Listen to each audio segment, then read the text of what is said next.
toxic boss humiliated me for years.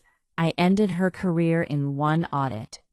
My name is Jordana, and in 2018 I was 29, working as a mid-level analyst at a mid-sized manufacturing firm in the Midwest. The company made industrial parts. Nothing glamorous, but stable pay, good benefits, and room to grow. Or so I thought.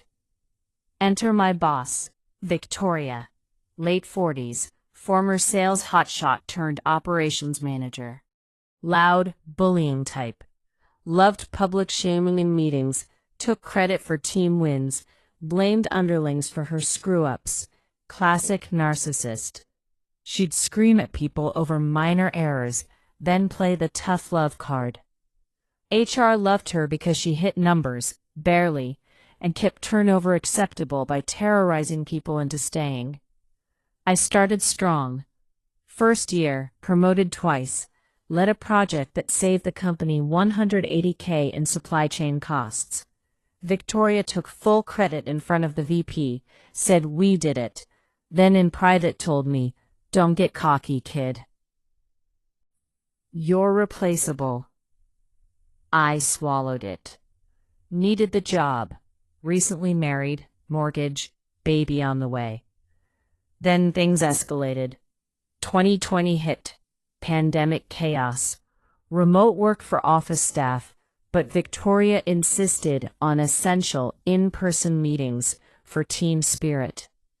She'd call people in during lockdowns to berate them face to face. One day she made a junior admin cry in the conference room over a formatting issue in a report. I spoke up. "Victoria, ease up. She's doing her best in tough times." She turned purple. "You questioning me, Jordana? Watch your tone or you'll be next." From then on, it was war. She started overloading me with impossible deadlines, then forgetting to approve my time off requests. Denied my promotion in 2021 despite glowing reviews from everyone else. Said I lacked leadership presence. Spread rumors I was looking elsewhere to make me seem disloyal. Worst, she began docking my performance reviews for attitude. One review: Jordana shows potential but needs to align better with management vision.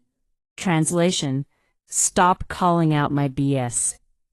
By 2022, I was burned out. Sleepless nights, anxiety attacks. My wife begged me to quit, but quitting meant losing health insurance mid-pregnancy, second kid. So I stayed and started documenting every email, every unfair assignment, every public humiliation, screenshots, timestamps, witnesses. Quietly built a file thicker than a novel. Meanwhile, Victoria got bolder. Company was acquired by a larger conglomerate in late 2022. New corporate overlords brought ISO 9001 audits, compliance checks, the works. Victoria panicked. Her department was a mess. Sloppy records, unapproved vendor changes, overtime logged wrong to fudge budgets. She'd been cooking the books lightly for years to look good. She dumped it all on me.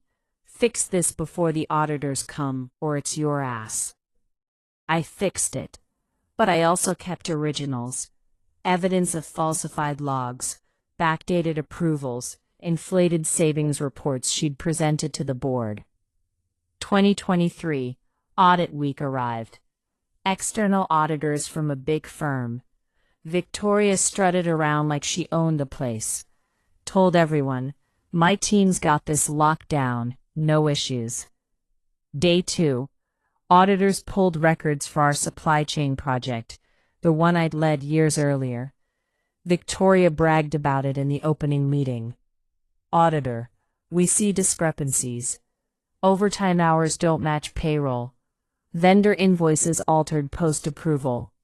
Victoria laughed it off. "Minor clerical errors. Jordana here can explain. She handled most of it." They turned to me. I had my laptop ready. I walked them through everything, calmly. professionally. Showed original timestamps versus altered ones. Emails where Victoria instructed changes. CC'd chains proving I'd flagged issues and she'd overruled. Witness statements from 2 ex-employees who'd quit over similar pressure. Victoria's face went from smug to sheet white. The lead auditor: "This looks like intentional misrepresentation. We'll need to escalate to executive level and flag for potential fraud review." Victoria tried to interrupt. "Jordana's exaggerating. She's bitter, didn't get promoted." I didn't say a word, just let the evidence speak. End of day. Auditors pulled Victoria into a closed door with HR and the new corporate VP. 3 hours later, she emerged looking like she'd aged 10 years. Next morning, all hands email. Victoria stepping down for personal reasons, effective immediately, replaced by an interim from corporate. But it didn't end there. Corporate launched an internal investigation. Turns out Victoria's creative accounting went back years. Tens of thousands in misreported bonuses, fake vendor credits pocketed as savings.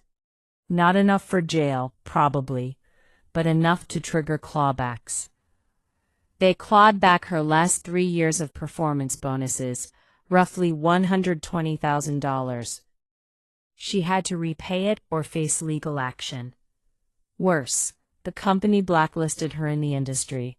Word spread fast. Manufacturing isn't huge. No one would touch her for senior roles. Last I heard from a former colleague in 2025, she's working entry-level sales at a small distributor, commission only, struggling. Me? After the dust settled, corporate offered me her old job. I turned it down, took a better offer at a competitor for 40% more pay, remote options, real work-life balance. But before I left, I did one last thing. On my final day, I sent an anonymous company-wide email through a burner account timed to my offboarding. Subject: a note on leadership.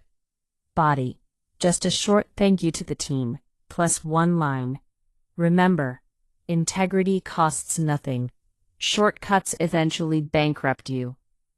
Attached, a redacted screenshot of one of Victoria's most damning emails, enough to make people whisper for months. Victoria saw it before IT shut it down. She never responded. Epilogue: I still think about those years sometimes. The stress, the tears, the nights wondering if I was the problem. But I learned something.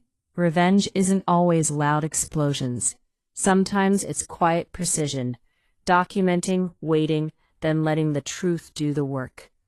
Victoria didn't just lose a job, she lost the illusion she was untouchable. And every time someone Googles her name in our industry now, the story's there. Karma doesn't need fireworks. It just needs receipts.